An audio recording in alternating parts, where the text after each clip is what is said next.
My face is in the background of a murder documentary on Netflix, and nobody has noticed. They blurred everyone lightly, not enough. I recognized my jacket in the station footage, the shitty beanie, the way I kept checking my phone. It was like watching someone else wear my skin. I paused the episode, leaned toward the screen, and my stomach just fucking dropped. Same crack on the phone case. Same stain on the sleeve. Same stupid way I stand like I'm already half turned to leave. People message in the group chat like, "Dude, this case is insane," and I just type emojis. Crying faces, mind blown, all that fake noise. One of them jokes about the people in the background doing nothing. Says he'd have jumped in for sure.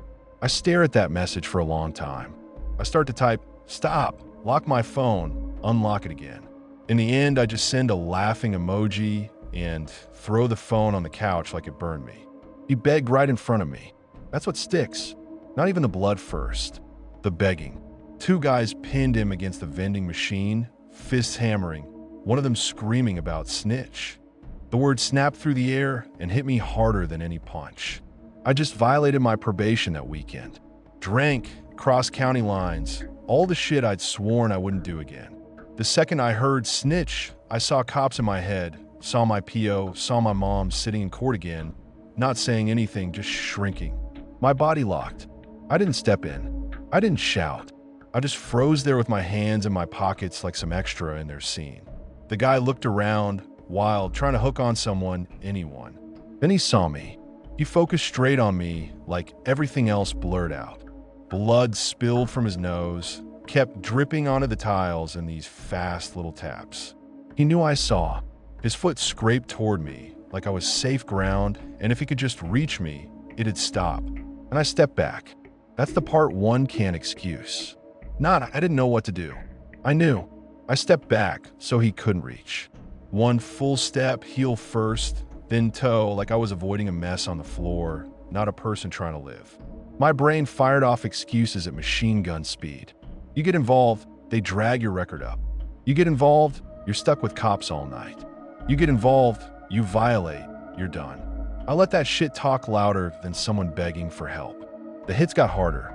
His head bounced off the vending machine with this dull crack that made people look and then immediately look away. That's the thing. There were others, not just me. A couple turned their backs. A guy lifted his phone like he'd film it, then thought better of it. You could feel everyone around choosing not to be there.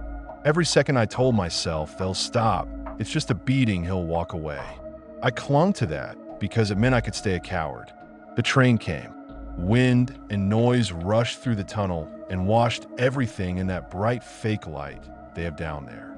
They dumped him half in, half out, tried to drag him fully on board like a sack, then panicked and bolted when the doors started to close. No big plan, just fear. They ran past me. One of them brushed my shoulder. I actually flinched away like I was the one in danger. Doors closed on his leg. Hard. You could hear it.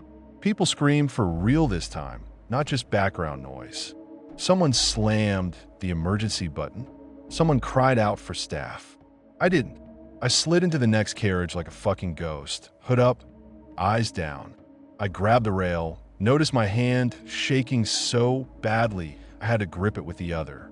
Through the tiny window, I watched people crowd around the spot where he was, mouths open, faces twisted, bodies actually moving while I just stood there, separated by one metal door and about a mile of selfishness. The train jerked, stopped. Alarms blared somewhere. People on my side cursed about delays. One guy complained he'd be late for work. I stared at the floor. There was something dark smeared near my shoe. I stepped away from it and kept wiping my palms on my jeans, even though I hadn't touched him. At the exit, I bolted up the stairs, heart hammering, expecting a hand on my shoulder, a "Sir." Wait, nothing.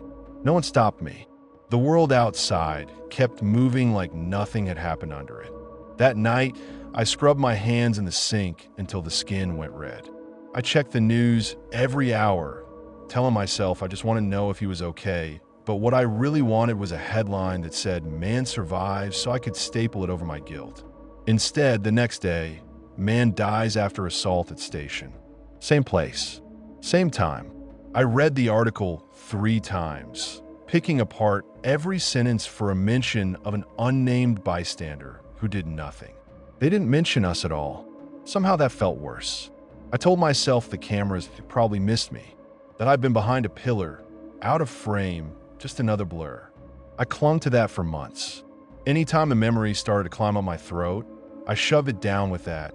They didn't see you. You were nobody. You're safe. Then the jury duty envelope came. I recognized the case right away from the description. My name, my address, printed neat on the front like the system had just reached out and tapped me on the forehead. My hand shook so hard I tore the corner of the paper. All I could picture was a courtroom, the footage, them pausing it and pointing. Is that you? I imagined the killers there, turning to look at me, recognizing my face from that day. I imagined a victim's mom looking too, realizing I'd watched her son die, and walked away. I didn't call. I didn't show. I told myself I lost the letter. I shoved it in a drawer, then later ripped it up and spread the pieces across different trash bags like they were body parts. A week after, my mom mentioned how you're supposed to do your civic duty, and I almost told her. Instead, I changed the subject and made some joke. She laughed. I wanted to hang up and scream. Months passed. I thought maybe I dodged it. Then Netflix threw the documentary in my face. Big thumbnail, autoplay trailer, dramatic music. I ignored it first, then hate-watched it one night, telling myself I just wanted to see if they caught the right guys. They showed interviews with detectives, grainy photos, all that. Then they cut to the station footage. And there I was. Blurred, yeah, but not enough. I knew every line of that shape.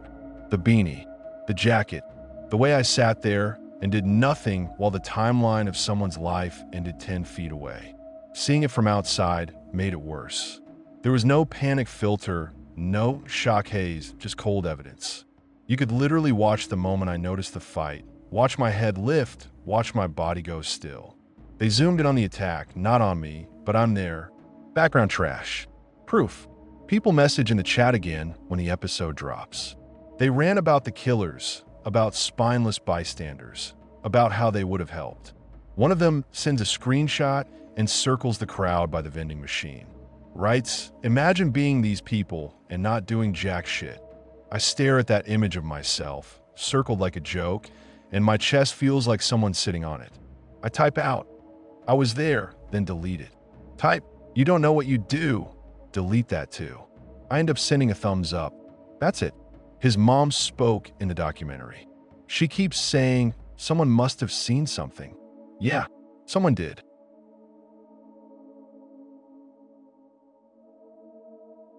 I turned my sister into the crazy one, so my mom would finally listen to me. Lena always got the soft voice, the excuses, the she's sensitive. I got grow up and slammed doors. She cried. Mom hovered. I vanished into the background until something needed cleaning or carrying. Every fight ended the same way. Lena shaking. Mom holding her, me standing there like the asshole who triggered her. One night, after another screaming match over nothing, I sat on my bed, ears still ringing from Mom's yelling, and thought, fine. If everything has to revolve around Lena's mental health, I'll just shove a little further. Move the target. It started small. I hid her meds for a day. She kept them in this ugly floral pill box by the sink. While she showered, I slipped it behind the trash bags in the pantry and walked away. That night, she tore the kitchen apart. Drawers open, cabinet doors banging, voice cracking as she said, "They were right here, I swear." Mom rushed in, grabbed her shoulders, told her to breathe, talked about stress and routine. I waited until Lena went to her room sobbing, then calmly found the box back where she swore she'd left it. Mom exhaled and said, "You have to be more careful." I saw it then, the little doubt in Lena's eyes, the way she looked at the pills like they'd betrayed her. That doubt felt like a win. After that, I moved shit. Keys, school ID, charger. Always simple stuff. I'd wait until she went to the bathroom, then slip in, take one thing, hide it somewhere barely wrong. ID behind the dresser, keys in her backpack front pocket, charger under her pillow. She'd run around the house, voice getting sharper. I just had it. Mom would joke, You'd lose your head if it wasn't attached. I'd help and find it in places she was sure she'd checked. You probably just missed it, I'd say. She stopped trusting her own memory. That's when it got easy. At night, I stood outside her door and scratched once, slowly, then bolted down the hall before she could open it. Just one long scrape with my nail. The next morning, she'd come down pale and quiet, stir her cereal, and say, "Did you hear something last night?" Like at my door. Mom barely looked up. "Old house," she said. "You know your brain loves to mess with you when you're tired." I chewed my toast and stayed neutral. Later, when Mom wasn't around, I leaned on her doorway and said, "You just zone out a lot. It's fine." She looked at her own hands like they might move without her. I started messing with her lamp. I loosened the bulb just enough so it flickered when she studied. She'd slam the switch, unplug it, plug it back in, curse under her breath. I'd walk by and say, "It's probably the wiring," but I never told Mom. I changed her phone alarm too. Switched the sound to something gentle and quiet. Pushed the time 30 minutes later. The morning of her exam, Mom's phone rang. Then Mom burst into Lena's room screaming. Lena jerked upright, hair stuck to her face, insisting my alarm didn't go off. Mom checked the screen, saw the new time, and lost it. "You changed it and forgot," she said. "Stop blaming everything on your meds." I leaned in the doorway, heart hammering, waiting for them to somehow catch me. They didn't. Why would they? Lena was the unreliable narrator in our house. She confronted me once. Came into my room shaking, eyes red, fists clenched. "Are you messing with my stuff?" she asked. No build-up, no soft voice. It actually scared me for a second. "With what?" I said. I kept my face blank. She listed everything in a rush. Meds, keys, scratching, the lamp, the alarm. Hearing it all together like that made me feel sick for a moment. It sounded insane. I let her finish, then frowned, really offended. "Lena, what the fuck? Why would I do that?" I watched her doubt her own anger in real time. Her shoulders dropped. "Forget it," she muttered and left. That was the moment I knew she was slipping for real. She couldn't even trust her instincts. Therapist visits ramped up again. I heard the word paranoia through the vent one day while I lay on my floor pretending to do homework. Mom talked about possible hospitalization and hushed phone calls at night. Nobody asked if something external might be going on. It always came back to her brain chemistry, her history, her pattern. I played my role, quiet, concerned, helpful. I printed articles about supporting a struggling family member and left them where Mom would find them. She'd squeeze my arm and say I was mature and so good with her. It made me want to laugh and puke at the same time. There were moments where the horror actually hit me and I still kept going. Like the night I walked past the bathroom and saw her just standing there, staring at herself in the mirror. No makeup, hair in a messy knot, eyes hollow. She didn't see me. She whispered, "I know, I didn't move them," to her own reflection, like she begged the mirror to back her up. I went to bed and scratched at her door anyway. Once you start, it's like you can't undo the logic. I told myself I was just finally forcing Mom to see what it's like when someone falls apart in the middle of the house. I told myself I deserved something back. Attention, guilt, whatever. Then the cracks turned into a full collapse. Lena stopped going out. She jumped at every sound. She checked locks twice, then stared at them like they might unlock on their own. She'd ask Mom the same question twice in an hour, then apologize for repeating. Mom started talking with that tight jaw, the one that always meant a decision was already made. 2 weeks later, Lena was gone for a little while to get stabilized. Just like that, an empty room, half a bottle of shampoo in the shower, and our house felt lighter, according to Mom. Quieter, cleaner. She slept through the night for the first time in months. I lay awake and listened to the silence where Lena used to breathe through the wall. Last week, I visited her in the psych ward. White bracelet, dull eyes, the works. The building hummed with bad lighting and locked doors. They took my phone, scanned my pockets, Let me into a common room that looked like a school cafeteria after everyone left. She sat at a plastic table, staring at nothing. When she saw me, she smiled, but it didn't reach her eyes. We talked about surface crap. She said the meds made her tired. She said the food sucked. She said group therapy felt like repeating lines. I watched her fingers pick at the paper wristband until little white crumbs fell on the table.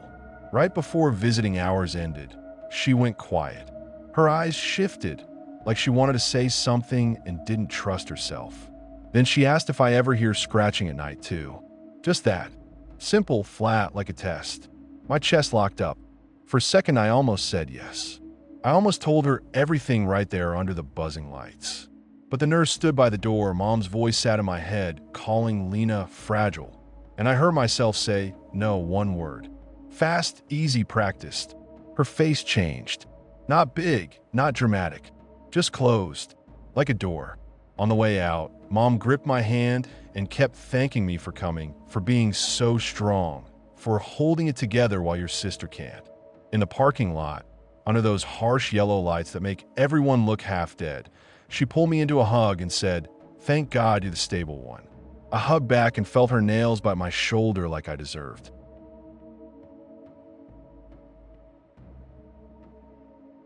I catfished my own town with a fake missing person witness account, and it's built on something real I never reported. I didn't plan it. It just rotted in my head long enough that it came out sideways. Years ago, I watched a girl get yanked into a gray van outside the 24/7 laundromat. Middle of the day, no ski masks, just fast, practice movements. She fought like hell. One shoe stayed on the sidewalk. I stared at it longer than I should have. I remember the sound more than her face. That wet smack when the side door slammed. The plastic thud of her laundry basket hitting concrete. The squeal of the tires. I sat there in my car, engine running, fingers locked on the wheel like some idiot NPC. I saw everything. Then rolls up too slow, just a little off. Sliding door opens before it even fully stops. One guy jumps out, snatches her from the front. The other hooks her under the arms from behind. She drops the basket, kicks, catches one of them in the shin. He punches her in the ribs. She folds. They haul her inside like they've done it before. Her shoe flies off when her leg jerks. It lands a few feet from my bumper, perfectly upright, laces still tied. White with a blue stripe. That's what I look at instead of the license plate. I didn't call anyone. I had a car full of stolen tools from my job. Plates barely legal, a suspended license. I told myself I'd be fucked if cops sniffed around. Trunk full of drills, copper, all the shit I'd lifted from sites. My name already on file. Probation hanging over me. I pictured blue lights, cuffs, my boss finding out, my mom hearing. I did the math like a coward. One stranger versus my whole life. I chose me. I told myself I'd follow the van. I didn't. I watched it vanish at the light, and then just sat there staring at that stupid shoe while my brain scrambled for excuses. Maybe it was a custody thing. Maybe she knew them. Maybe I saw it wrong. All that bullshit you tell yourself when you're too scared to be decent. By the time I drove back an hour later, there were sirens, tape, the shoe gone. 2 cruisers, and unmarked, yellow tape around the parking lot. People standing around, pretending not to gawk. News van already parked crooked. I stayed in the lot next door, window cracked, cigarette burning down to the filter. No shoe, no basket, no socks. The sidewalk looked ordinary, like someone hit delete on the whole scene. I watched a cop talk to the camera about any possible witnesses, and I stood right there and said nothing. I knew if I walked up, I'd spill everything. The tools, the license, the probation. I didn't want my life blown up, so I let hers disappear instead. They posted her picture online that night. She looked younger than she did in person. Braces, bright eyes, some quote from her mom about her loving animals. I closed the tab and opened porn instead. That's the kind of person I was. Time passed. The story slid from front page to side column to nothing. I changed jobs, got my license back, fixed the plates. The guilt didn't go anywhere. It just settled in and got comfortable. Every gray van made my stomach flip. I drove the long way around town to avoid that laundromat. I kept her face in a mental junk drawer I never opened on purpose. Then 1 year on the anniversary, the case thread showed up in my feed. 9 years since her name vanished. Same photo, same phrases, tragic, no closure, ongoing investigation. Comments full of strangers saying they still think about her. I read all of it, heart pounding, like they might suddenly turn and point at me through the screen. Instead, I open a new account. Now I run a throwaway that remembers things. Little posts on our /unresolved mysteries, local Facebook groups, comments under news anniversaries. I drop details I actually saw, then twist them. Wrong direction of travel, different van color, timing shifted by 30 minutes. Just enough to send armchair detectives spiraling. First post, I typed the real scene out, almost word for word. Gray fun. 2 guys. Noon. Laundromat. Her shoe. My hand shook. Then I went back and bent it. Gray became dark blue. 2 guys became 1 guy, maybe with a beard. Noon became around 3-ish. Laundromat turned into near the cafe. I sanded off anything that could point straight at me. People latched on instantly. Opie, you need to go to the police. Opie, can you remember any more? My stomach nodded. I liked the comments. I answered few. That tiny hit of attention felt like a drug and a punishment at the same time. They DM my alt, beg for more. I invent a second guy, a tattoo, a partial plate. Cops follow up, once with a generic email. I ignore it. People praise my bravery for coming forward. They map my bullshit in Google Docs, draw red circles, argue in threads that hit hot. I watch them obsess over useless shit. One dude builds this huge timeline, color-coded, all based on my made-up 3 p.m. sighting. Someone else pulls bus schedules, says my fabricated van couldn't have turned left because of traffic patterns. They argue for days. Total strangers tell me I'm valid and strong for sharing when I'm literally the reason their map is wrong. The cop email is almost funny. Some detective thanks me for potentially valuable information, gives me a case number, asks if I'd be open to a call. I stare at it until the screen blurs. I know if I get on the phone, my voice will shake and I'll either spill everything or double down on a lie. I do nothing. Let's sit there, unanswered, like the scene in the damn parking lot. And I keep going. Different accounts, different spins. I drop memories in Facebook comments under the local paper's posts. I say I worked at a nearby store. I say I heard a scream at a different time. I say I saw her heading in the opposite direction. I contradict myself so many times that people build theories around the contradictions. Then there's the slip-ups, the real horror. When I screw up and accidentally type the correct street name or cafe she walked past, people skim right over it because it doesn't fit the narrative they built for my lies. The truth rots under layers of speculation I manufactured. First time, I was tired and pissed off. Some guy insisted the van had to be green because another witness once said that. I snapped and typed the actual laundromat name instead of the fake one. Hit send. Heart stopped. I waited for someone to pounce on it. Nothing. They quoted my fake plate numbers instead. Someone wrote, OP, you sure about the name? Thought you said cafe before. Another answered, memories get fuzzy, don't nitpick. They brush the one real thing aside like lint. It keeps happening. I dropped the true time by accident. I mentioned the shoe once, exactly how I saw it. I talk about the way she made that choke sound when he punched her. Stuff I never officially said before. People call those parts weird and then smooth them out so the story fits their pet theory again. They prefer the version where I'm confused, not the one where I saw everything and stayed put. My lies grow branches. Other people in town start remembering blue vans, bearded guys, skull tattoos, details I invented to cover my ass. It's like I infected them with doubts that never belonged to them. They think they're helping. I know they're just echoing my bullshit. Every time I log on, there's another message from some grieving relative of some other missing person, thanking me for being brave. Every compliment feels like sand in my teeth. They don't know I left the girl to get dragged into a van because I was afraid of losing my job and my license. I don't dream about her face much because I barely remember it. I dream about that shoe. I see it in the road ahead of my car, in crosswalks, on stairwells. I picture some crime tech bagging it, then some clerk boxing it, then some supervisor tossing it when the case went cold. Evidence literally thrown away, just like my chance to do something. I tell myself I could still walk into a station, sit down, and give them the real story. The actual time, the real color, both guys, every movement. I rehearse it in the shower.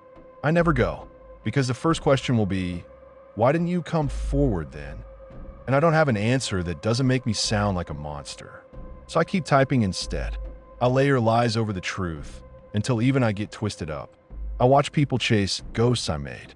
And the one thing that actually happened, the scene burned into my brain, gets thinner every year. Every time I drive by that laundromat, I see a new missing poster on the community board. None of them are her.